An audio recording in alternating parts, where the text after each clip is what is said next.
Hello, you wonderful people, and welcome to another episode of Crime Centric. This being a show where we talk about crime dramas that I watch. For today's episode, I'm going to talk about the latest episodes of the Blacklist. So, first, I'm kind of dividing these up. So, let's first talk about the first episode, which is really interesting. I love how it starts off. It's like, hey, here's Red celebrating. It's like, yeah, new freedom and stuff like that. Almost near the brink of death, and he came back from it. Excuse me, and gotta celebrate and enjoy it. Now it's all about because he finds out that this dude Robert Vesco, who was his mentor at one point in time, is actually kind of interesting. He's probably one of the few people that has ever scammed Reddington. Well, I guess you can make the argument Liz kind of is on that list now too. But the situation is like Robert basically took him for everything that he had. What was it? He thought he was investing in something else, but it turned out to be a whorehouse. It was a whole thing. Robert took his money and ran, and Reddington has just been seething ever since, just because it's like this is his revenge. He wanted to get back at Robert. He found out that Robert's still alive, so that's what this is all about. Especially because it turns out that Robert also might know where this lost gold treasure from the De La Cruz is. And so he goes to the trouble of, getting the FBI involved. And then it turns into this whole situation that I love, because it's this, tale of adventure and intrigue, because it's pirates and opera singer, them pulling off a heist and stuff like that. I love bringing in the entire crew. I love, because obviously it's we got to sync the robbery up to the opera song, or so we can cover our crime and everything, because Robert was like, oh, we need time to prepare, so we need a month. Reddington's like, nah, we need the people. I got the people. And it's because it's very befitting, because he just had the party and everything, so we already see some of the connections and stuff like that. And I love so much stuff kind of went wrong during the whole operation, and it's the bomber dude who is going to blow the wall where the gold is. I love him being almost kind of breaking down for him, because it was it's such tragedy, hearing the song. It's and you have Reddington be it's a comedy, and it's no, because my friends, they want to be this, they want to be that. Me, I think he was I wanted to be a tanner, so basically hearing the opera made him think this is the dream I always wanted for myself. Plus, it probably doesn't help that he's actually super drunk, because that's when he does his best work, is when he's drunk. So there's that. There's Glenn being all right, time to make my Broadway appearance. I thought he was going to burst into the scene and sing, but it's no, he just says oh, there's a grease fire, save your lives, run. And I just love it. It's so good. And all the while, Wrestler and Liz are chasing after them. I love Wrestler being dude, do we have to really do all this research trying to decipher everything? It's yay. Oh wait, we're going to an opera? I thought the library would be dull. I just love it, dude. Like I said, it's so interesting, because you have, like I said, Reddington and his, almost childlike wonderment of just the adventure, and it's oh look, we got all this gold, it's so good. And Robert, for him it's because Robert was all about oh, you need to let this go. For him it's oh yeah, I am happy with my cat, and it's Robert, if you don't do this, I'm a shatter your serenity, I'm gonna burn down your house, drown your cat, and cut off your toes. And he's you're not gonna drown my cat. He's alright, you're right, but I am gonna get those toes. I'm it's dude. But it's understandable, because once again, this is the guy who basically taught Reddington everything he knows. It's even kind of sad, because for Reddington, it's sad yet sweet. For him, it's Reddington's you're the reason why I don't really trust people that way. I have a harder time letting people trusting people. And it's in all honesty, that lesson he taught him all those years ago actually benefited him, because that made it so that it's kept him alive. It's kept him skeptical, so it's kept him alive all the time. So there is a benefit to it. But it's so interesting, because obviously, Robert ends up robbing him blind. I was oh, please don't tell me that's going, because I thought at the end, Reddington was going to have the upper hand, get his revenge. I thought it was okay, when he was changing plans, I thought Robert was going to try to sneak away with the gold in the middle of the night or something, and then Reddington called the FBI and grab him up, because he knew Robert was going to play him. But it's no, he let his guard down. He was actually going to turn over the $100 million in gold to him, just kind of as the fact to make up for the fact that you're not getting Robert. At the very least, you're walking away with this. But now the FBI is literally walking away with neither. Reddington's hey, at the very least, here's a blacklister that you thought was dead, now know is alive, so you can hunt him down. And you also get the bonus benefit of seeing my humiliation. Because not only did this guy trick me once, he tricked me twice. It's like not that often in life you literally get egg in your face from the same person. And he's even telling, come on, Dibby, get in the picture too. There's yolk on your face too. And you just see them having to reluctantly take the photo and everything. And I'm loving that Liz is loving this the most. Wrestler's the one that's like, dude, we literally got nothing out of this. And it's like, you know, and Reddington, like I said, childlike wonderment was like, oh yeah, the adventure was what was important and stuff like that. But still, it's so good. I love it. It does beg the question, at one point in time, was he planning on, you know, getting Reddington, you know, going to screw over Reddington? Was it from the very beginning when he planned all this? I think maybe what he said before about like, oh, his life and stuff like that, maybe. But when Reddington kind of got him swept up in it, he kind of started feeling himself again, kind of get back in the old groove of things. I think that's when things kind of really set in motion for him to be like, oh yeah, let me, you know, screw over Reddington. I think that might have been the moment, or maybe he had it planned the entire time. The moment he Reddington confronted him, it's like, hey, you're still alive, buddy. That was his exit plan the entire time. I feel like it's more so like near the end when he kind of got back in the swing of things, but who ever really knows? So that's definitely interesting. It's so interesting to see someone screw Reddington over, but it was in such a way, you know, it's not like a Kate situation of trying to implode everything you've done. It's just like, hey, I got conned. It's like, at the very least for him, I guess he can take solace in knowing it's like, hey, I got conned by one of the best. So there's a silver lining to this in some interesting way. So I thought that was kind of pretty dope. I think he could probably also take solace in knowing, hey, my mentor's out there. I didn't, you know, he didn't get arrested. You know, I think for him it's less about revenge and now, you know, because of the adventure and everything, but also knowing that, hey, he put his, you know, mentor back on a, you know, spot like, you know, Roberts, you know, himself. Like obviously he might just take this as a grand win and run off with all that treasure and gold. I'd be curious to see if we ever see Robert again. Probably not, but still, it'd be interesting. But that's one side of things. That's kind of on the more lighter side of things. The other side of things is kind of sad with the whole Samara situation, because it turns out her condition is actually worse. It's like basically she's having all these mini seizures that she's just not aware of are happening, and is doing more and more damage. And obviously she's saying she's resigning from the task force and from Mossad. And this is like Wrestler and Liz's first time hearing about this. Once again, she doesn't want anyone to know. So Mossad basically puts her to a lie detector test because they need to know if her allegiance is swapped, which is like super messed up and insulting, because it's like there's plenty of things, you know. I mean, and I think that's just the whole part. Like, I'm sure there's a lot of stuff she probably hasn't told Mossad about the task force, much like the task force, she hasn't told them a lot about Mossad, just because like there's high-ranking information they're just not entitled to.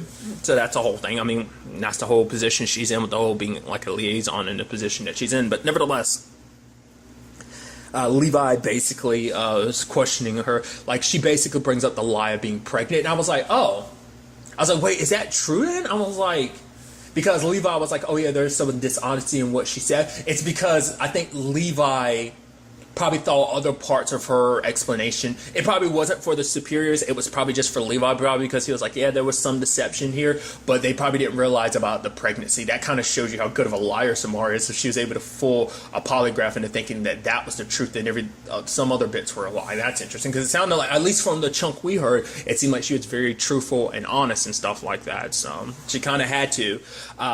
Levi ended up confronting Aram later on. My explanation for it, I think, because obviously she doesn't want people to know, because she doesn't want the task force to know, because if they knew, they'd worry, they'd treat her a little bit differently, and she doesn't want them to worry and treat her differently, so there's that. But I thought with the whole Mossad situation, and maybe I'm wrong in this, I thought was because Mossad might look at her condition and be like, oh, she's a liability, because the whole point of this was like, oh, you know some classified information, we can't take the chance she might slip that it's on. I thought they might think like, oh, with her medical condition, she might get confused and end up saying some information that she shouldn't, or kind of, you know, I mean, I guess the benefit is that maybe because of her condition, she, you know, not the benefit, that sounds morbid, but the fact is, like, because of her condition, she's less likely to remember some information that they told her.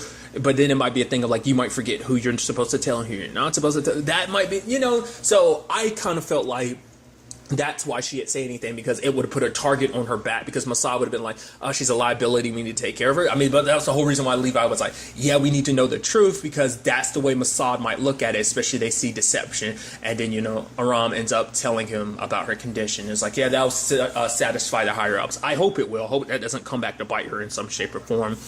But with Aram, he was like, oh wait, because Levi told him, it's like, oh, she's pregnant, and he goes to tell her, like, hey, like, I've been, he wanted a kid and stuff like that. And for Samara, it's like, she never wanted kids. She'd already accepted that until things changed with Aram, because he made her, everything changed.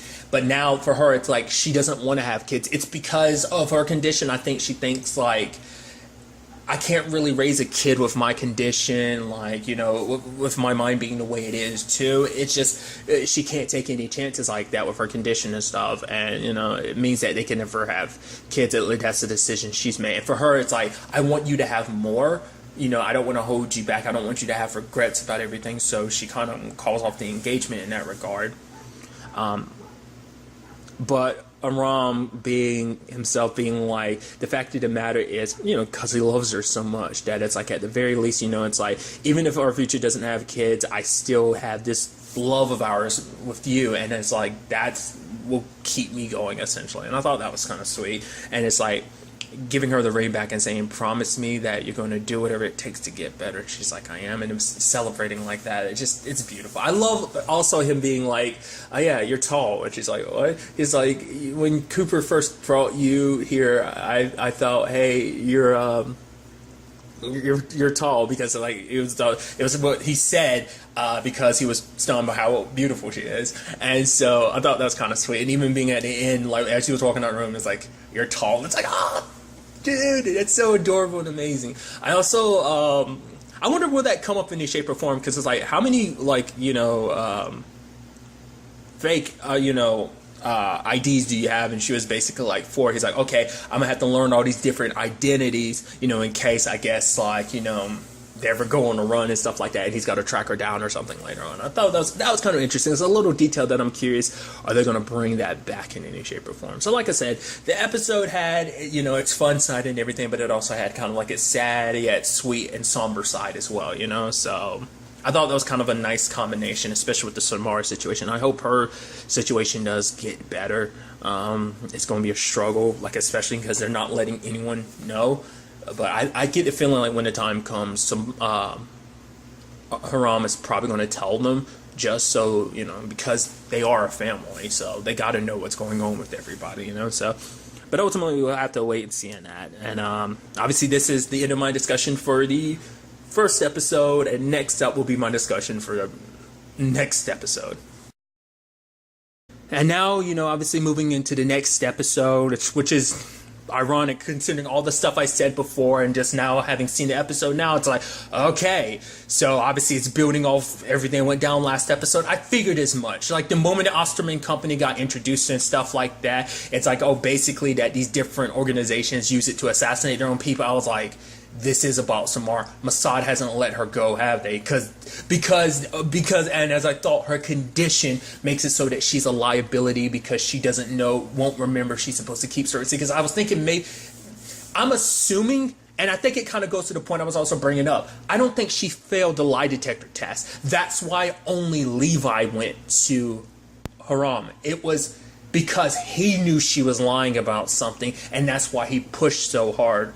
And it's such a shame. Like, obviously, luckily Samar survived the assassin attempt, which is kind of actually super messed up, because it's like the Osterman company and stuff, like Umbrella Company, is super messed up, because it's like basically all these different agencies were like, oh yeah, like all these different people that we kill, whether they be traitors or whatever. Yeah, it kind of has a big hit on morale when you're sending fellow agents to kill one of their fellow agents, like using the CIA, for example. It's got a bit of a buzzkill when you find out, like, oh yeah, you're sending your own agents to kill. So it kind of causes this issue of being like, there's always going to be probably a little bit of an issue with it. So why not hire a third party to do it? Every organization kind of tends to use them around the world, like, like MI6, Mossad, the CIA, and it's just a shame that things kind of ended up playing out like this, because Aram admits that it was his fault, because for him, he told Levi. And I love Red. Red is so interesting because Red is he is the criminal with a heart of gold, and essentially for him, because it's like,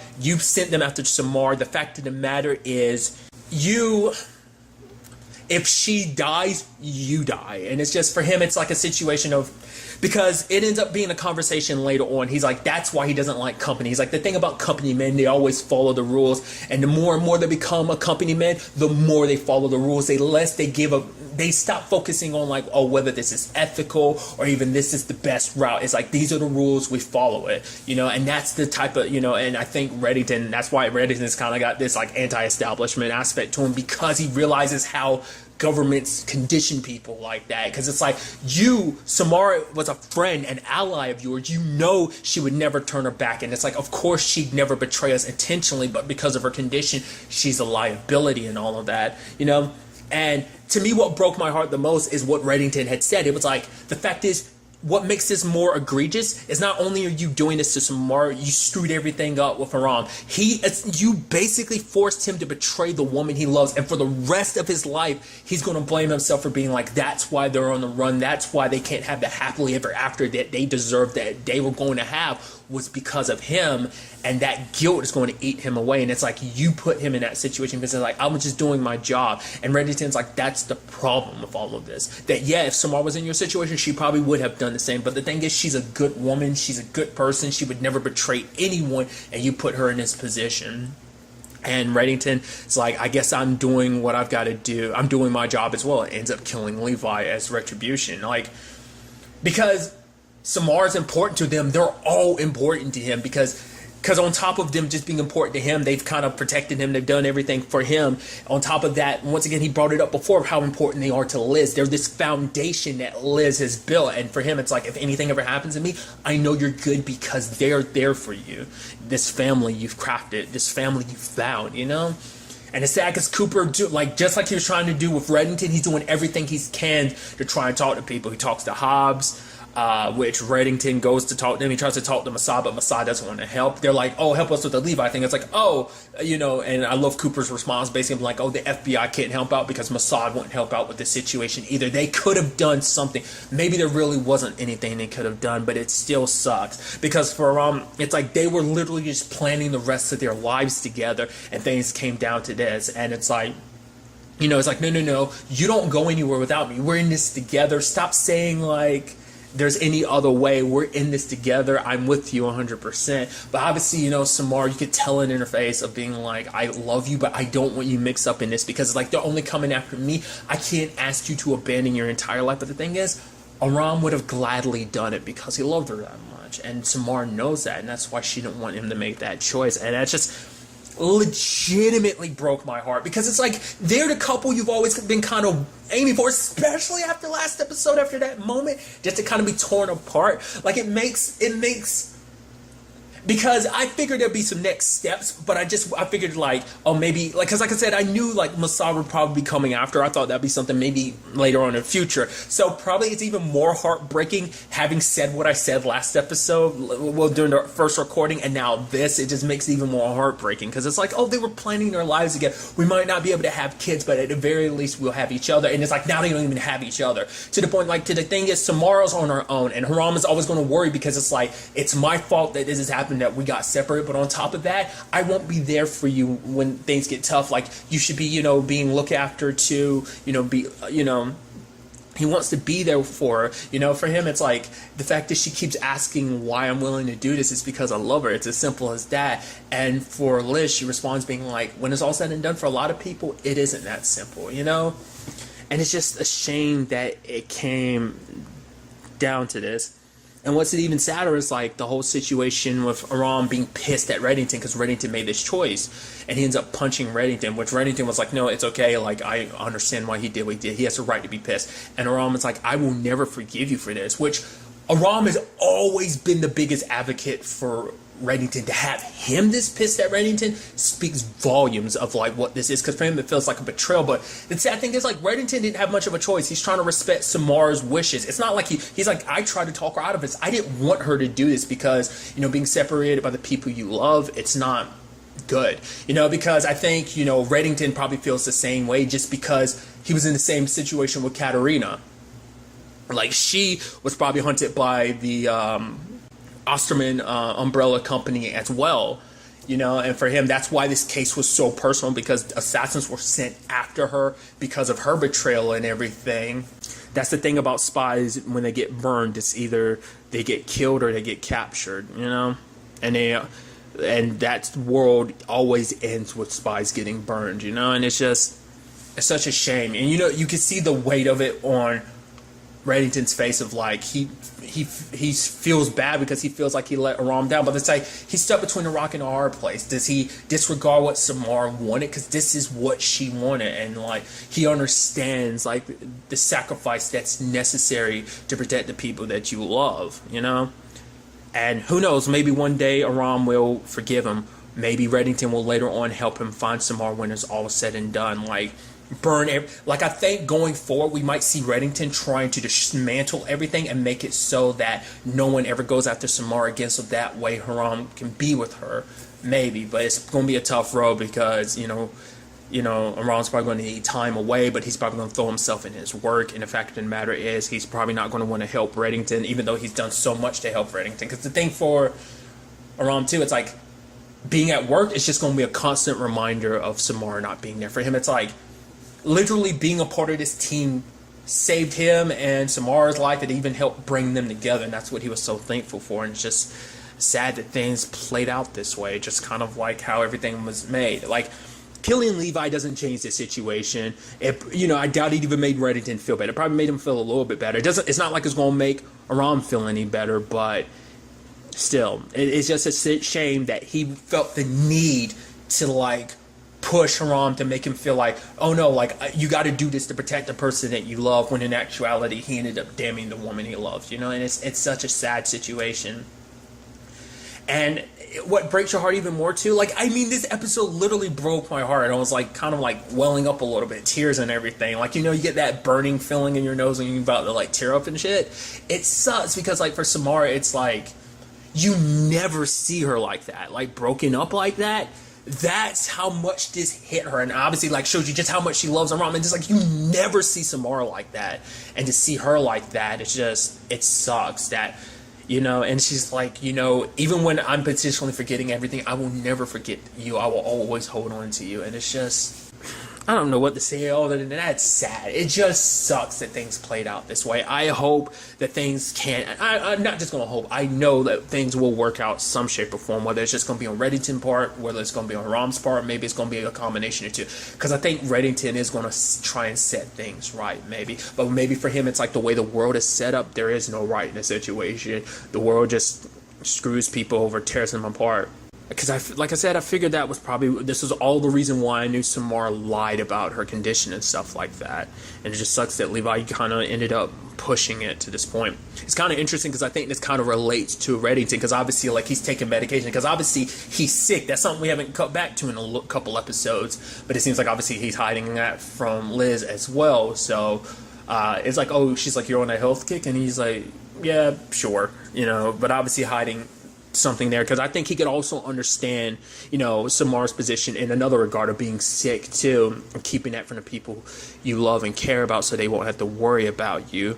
But once again, also the situation of making heavy sacrifices to make sure that the people you care about are safe. Because for her, like, this isn't even about her. For her, she's like, I had to do what's best for me in the regard of making sure that you're okay. Like, if you're out alive and happy, because if you were with me, you might be happy or whatever. But for her, she would always feel like he's always one step away from dying because he's with me, and I can't allow that, So for her, it's like, making those decisions for the people you care about. It's like, yeah, this was your decision, but ultimately it was my decision to make.